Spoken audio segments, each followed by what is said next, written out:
In 1988, Williams Electronics released an ultra-violent run-and-gun to take on the war on drugs. Powered by new digitized graphics, the method would go on to change the industry forever and open the door for a new level of realistic graphics in the arcades. What's going on, everybody? Welcome back to another episode of Arcade Economy, the series where I take a look at old arcade classics to determine just how much they cost to beat and how fair they were to your wallet. Last time on Arcade Economy, we took a look at Midway's Gauntlet Dark Legacy. Today, we're cleaning up the streets in Williams' NARC. Now, they say that crime doesn't pay, but what about stopping it? Did this game offer a fair return on your service, or was taking down Mr. Big just another excuse to shake you down? As always, let's find out.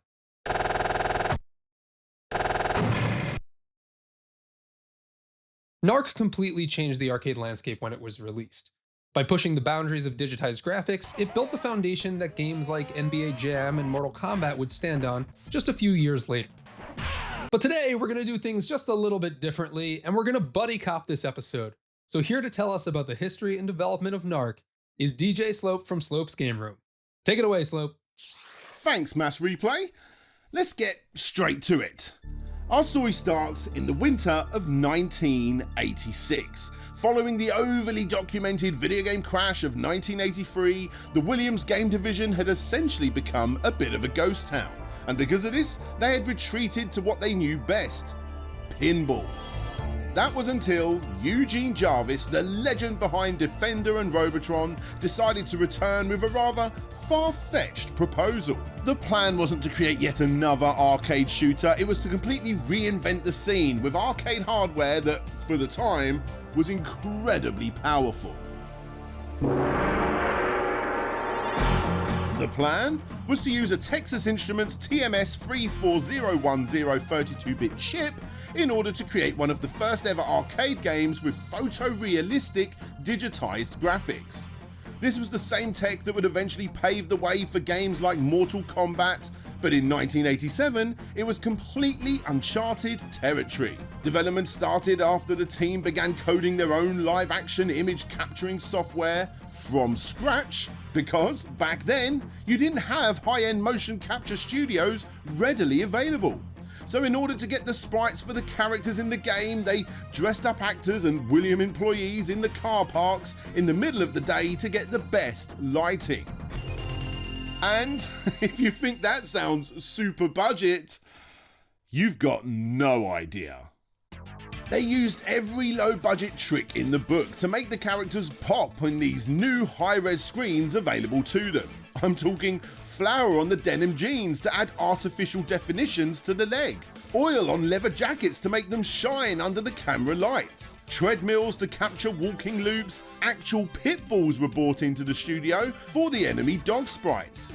Jarvis was desperate to capture the vibe of these 80s action flicks that he loved, like Lethal Weapon and 48 Hours. They weren't just making a game here, they were trying to film an interactive movie where you could blow people into actual digitized chunks. As the 2-year project neared completion by the end of 1988, the head honchos at Williams started to get worried. When the board members finally saw the game with its flying limbs, exploding clowns, and heavy drug imagery, they called it a surrealistic nightmare. There were serious talks about shutting the whole thing down, but Jarvis had a track record for printing money for the company.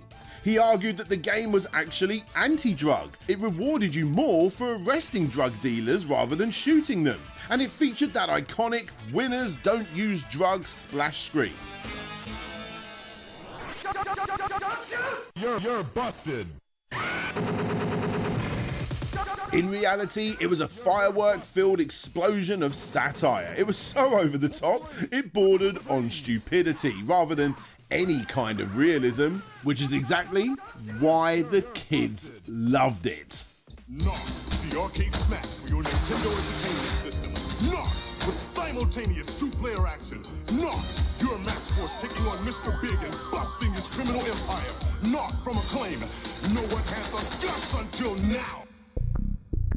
One of the darkest pieces of the development puzzle, and something people rarely bring up, is the inspiration for the bosses, specifically Kinky Pinky, the clown serial killer designed by lead artist Jack Hager. If that character felt unsettling, there's a pretty solid reason for that.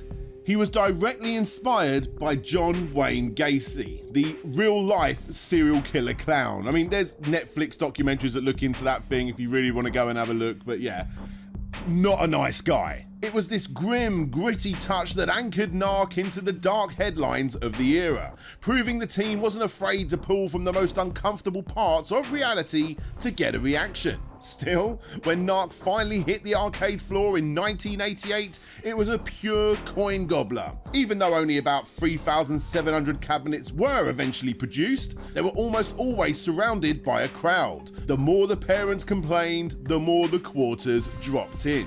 It was hard, stiff, and unapologetically brutal. But more importantly, it was a technical marvel that injected a dying arcade scene with the dirtiest high found at the tip of the grimmest needle, and doing it all with equally disgusting and beautiful digitized graphics. NARC proved that this digitized realism was the future, well, for a little while at least, and reaffirmed that Eugene Jarvis was a master of the spectacle. He knew exactly how to stand out by upsetting a generation of 1980s pearl-clutching Karens and taking their kids' lunch money in the process. What an absolute legend. And there you have it, that's my brief history of the NARC arcade game.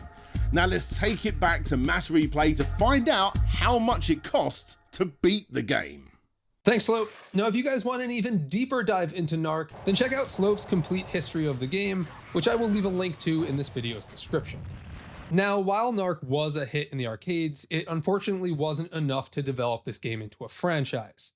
Midway did try to revive the game with a 2005 reboot, but the game failed to meet expectations, with most reviews calling it a short, buggy, and repetitive GTA clone. Still, it's got some pretty interesting gameplay mechanics for anyone who would like to check this title out. The story of NARC is exactly what you would expect from an ultra-violent late 80s arcade game, heavily inspired by the action movies of this era. You play as Max Force and his partner Hitman, two elite, heavily armed enforcers for the Narcotics Opposition, or NARC. Your target is the Crack Syndicate, a heavily armed drug empire ran by a mysterious kingpin known only as Mr. Big. From your high-tech dispatch center, you are sent out into the crime-ridden streets with the directive of dismantling the organization from the bottom up. The game drops you into a war zone and asks you to clean it up, but as you're about to see, taking down Mr. Big requires an absolute mountain of firepower. Now, I had the honor of playing through this game twice, once solo and once with the other half of Mass Replay, Scott. When starting the game, player 1 controls Max Force, the blue enforcer, while player 2 controls Hitman, the red one. The arcade cabinet is equipped with an 8-way joystick and 4 buttons, which was actually a lot for 1988. The buttons include Rocket Bomb, Fire, Jump, and Crouch. You'll blast your way through dangerous streets, taking down thugs, gangsters, murderers, attack dogs, and cowboys? Each level will introduce a new enemy who will then appear throughout the remainder of the game. Each enemy has a different attack, and some are more resilient than others. Players earn points by killing enemies and picking up the drugs and cash that they drop. You can earn an even larger point bonus by arresting enemies rather than killing them, but some of the tougher enemies like Joe Rockhead and Kinky Pinky can only be killed. To perform an arrest, all you need to do is move in close and wait for the busted sign to appear above the enemy. Ammo and rockets are also available for pickup, with ammo pickups giving you a quicker fire rate, and rockets destroying everything that they come in contact with. Rockets should be used sparingly because you'll need them later if you plan on attempting to beat the game. To spice things up a bit, some levels will see you come face to face with helicopters and Cadillacs. Aside from racking up points, the main objective of each level is to find the safe keycard in order to exit the level and progress on to the next. Some levels have the safe card being carried by certain enemies, while others make you check different rooms to find it. There are a total of 8 levels in the game: the Junkyard, Crack Street, the Bridge, Sunset Strip, Sky High's Nursery, Downtown, Crack Corporation, and finally Mr. Big's office. Side note, The bridge is the only level that lets you drive a machine gun equipped Porsche 911 Turbo. Just don't go too fast or you'll wind up wrecking the car and smashing into a dumpster or running over a landmine. Push it to the limit. Despite enemy variety, there's really only one boss of the game, Mr. Big. And at the end of the Crack Corporation level, Mr. Big will come at you from his wheelchair and you'll need to knock him out of it 3 times to get him to drop the keycard. We got it. Let's go. Now I believe you need to hit him with 3 rockets to do this, but I'm not 100% sure. For me, regular bullets didn't seem to phase him and only rockets were the things that knocked him down. After this, Mr. Big will crawl away while you'll move on to Mr. Big's office, revealing his true form. This giant fat head. Who's bigger than Mr. Big? Oh my God! He is, quite possibly, the hardest, most unfair boss in arcade history. And yes, I say this knowing just how difficult the T-1000 is from the T2 game. He is so hard that I almost gave up. Multiple times. And while you can quarter feed your way through the game up until old Fathead himself, once you get to the final boss, the game will restart the boss fight from the beginning after losing all of your lives, and if you choose to continue. Even if you have 2 players and 1 player dies, it won't let that player back into the game until the second player dies and the level resets. With every new life, you do get 5 missiles, and if you're at the Mr. Big level, you can stockpile them if you have the bankroll. But that does get pretty costly, and you'll also have to go through all of your lives without having to use any missiles. So what makes Mr. Big so hard, and how do you beat him? Well, for starters, everything I just mentioned is extremely unfair. Secondly, you can barely outrun him. He moves at about the same speed as you, and he absolutely has unavoidable damage, because he'll close the gap on you rather quickly and just drain your health by sitting on top of you. To beat him, you have to shoot off his sunglasses by jumping and firing a rocket. Regular bullets work too, but it does take a few more shots and I don't recommend it. Then you'll have to fire a rocket in either his glowing eyes or his open mouth. His hitbox for the mouth is very small, but if you can get it, it'll only take a single shot compared to a few shots that it might take for his eyes. After this, Mr. Big will explode, revealing a giant skull and vertebrae underneath. Now you might think, oh easy, I'll shoot him in his still glowing eyes. Nope. You have to hit his constantly moving vertebrae, which is a lot easier said than done. After failing many times, I was able to do it by standing just above the bottom tile in the floor, constantly firing my regular fire attack, and sprinkling missiles in when I thought it might hit his vertebrae. Eventually, I was able to defeat him in both sessions. Got him, let's fucking go. Yes, let's go! I knew we could do it. But also part of my strategy was to stockpile missiles, and in order to do that, I had to die. On purpose. A lot. And even when I got to the point that I thought it might have been okay to try and defeat him, oftentimes it wasn't, and then I'd have to purposefully die over and over again. So how much did it cost to actually beat him and, well, the game? At the end of the day, I spent $17.25 or 69 plays to beat NARC solo. Nice. With 2 players, we spent $12.50 or 42 plays to beat NARC, and I also want to note that when you're playing with 2 players, it is a shared continue system, so that is split between the both of us, not individually. So really, this makes it $6.25 per person. Now back in 1988, spending $17.25 would feel like spending $46.56 today, and spending $12.50 would feel like spending $33.74 today. Once again proving that playing with 2 players brings the cost down severely.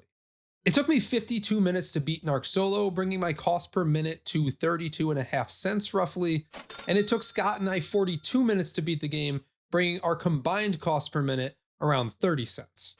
And now for Mr. Big. Solo, it took me $13 to beat him. Now before I get into the 2-player data, I do want to note that I did play solo first, so I kind of had an idea how to beat him once I played it with Scott, whereas I was just kind of figuring out when I was playing it on my own. In 2-player mode, we spent a combined $6.25, which was exactly half of our cost for total 2-player to beat the game. And I also think it's worth noting that it took me 30 minutes to beat Mr. Big solo, and it took us 20 minutes to beat as a duo, so that extra 10 minutes can be attributed to figuring out how to beat him. And now it's time to bust out the predatory game scale to determine just how predatory NARC was in stealing your money. Now, I basically made my case about Mr. Big already. He's extremely unfair, and I think that it's highly unlikely back in the day that someone would actually beat Mr. Big in the arcade unless they were playing at like an unlimited play night and had a lot of practice. The boss fight itself uses almost every unfair advantage in the book. You've got unavoidable damage, an unclear path to victory, and forcing you to start the whole fight over again when you die. So let's take a look at the rest of the game. This game was really expensive, and not just from an overall point of view, but also a cost per minute one. When we look at our other games that we've beaten, we usually see this tend to be somewhere around 12 to 15 cents, so this is more than double at 30 and 33 cents. There isn't much of a learning curve for this game. I do think 4 buttons for the time was kind of a lot, and then we started seeing this get expanded upon more in the 90s, but in 1988, 4 buttons wasn't the usual for an arcade game machine. If you've ever played a run and gun before, you'll know exactly what to do. It's not very complex. The game does have a ton of unavoidable damage though, and I'm not talking about just with Mr. Big, really throughout the game. The game just throws hordes and hordes of enemies at you, most of them firing projectiles, and you just can't get out of the way of all of them, no matter how hard that you try. There are also some enemies in the game that once they get really close to you, it's really hard to shake them off and kill them. Joe Rockhead and the attack dogs, for example, once they get in close enough to do damage, you can't get far enough away from them to make your projectiles hit, so you're kind of just screwed until you die and get some invincibility frames, or if you're playing with a buddy and they lend a hand. I also didn't even mention the mutant cockroaches in this game, which will swarm you and not let go. So you really just have to make sure that you keep your distance between yourself and most enemies. NARC will offer you a decent amount of pickups in the form of rapid fire ammo and rockets, but because of how difficult this game is, I feel like this is more of a necessity than it is a little bit of a bonus. When you hit a certain point threshold, you'll also gain an extra life. Keep an eye on this, especially when facing Mr. Big, because it does come in handy, but as I said before, this is feels like of a necessity than it is an extra bonus. The gameplay for the most part feels pretty smooth, and it is a fun game. It does get frustrating. I do wish that they gave us more levels with the car to kind of break things up, because by the time you get to the crack headquarters, it does feel pretty repetitive. It can also feel overwhelming at points, and to be perfectly honest, there really isn't anything fun about the Mr. Big boss fight. So with all of that, I don't like to give out 10s here, and I think they should be saved for the absolute most unfair of the unfair, but I think that's what NARC is. Honestly, if any game were to break the scale, it'd be this game, and for that, NARC is getting a 10 out of 10 on the predatory game scale. You're busted! Do you agree or disagree with my rating? Sound off in the comments below, and I will do my best to respond. Next time on Arcade Economy, we're loading up our light guns as we take on Sega's 1994 shooter, Virtua Cop. If you'd like to support Mass Replay and Arcade Economy, then you can do so by becoming a YouTube member or a patron on Patreon. Only $1 will give you access to our Arcade Economy live streams, and supporting us at the $5 VIP viewer level will give you access to all of my videos early and ad-free, plus a special members only video, and this month on my members only video, I will be ranking all of the Resident Evil games. Of course, you can also support us at the producer level and get your name shouted out at the end of each video, just like Tanner Trezza and Pezmage. Thank you, Patreon producers. Your support means the world to me. But also just you watching this video supports us a ton, so thank you so much. That'll do it for me. Huge shout out to Slopes Game Room for the collaboration on this video. If you liked this video, you know what to do. Big thumbs up, and hopefully you'll see me on my next video. Thanks for watching.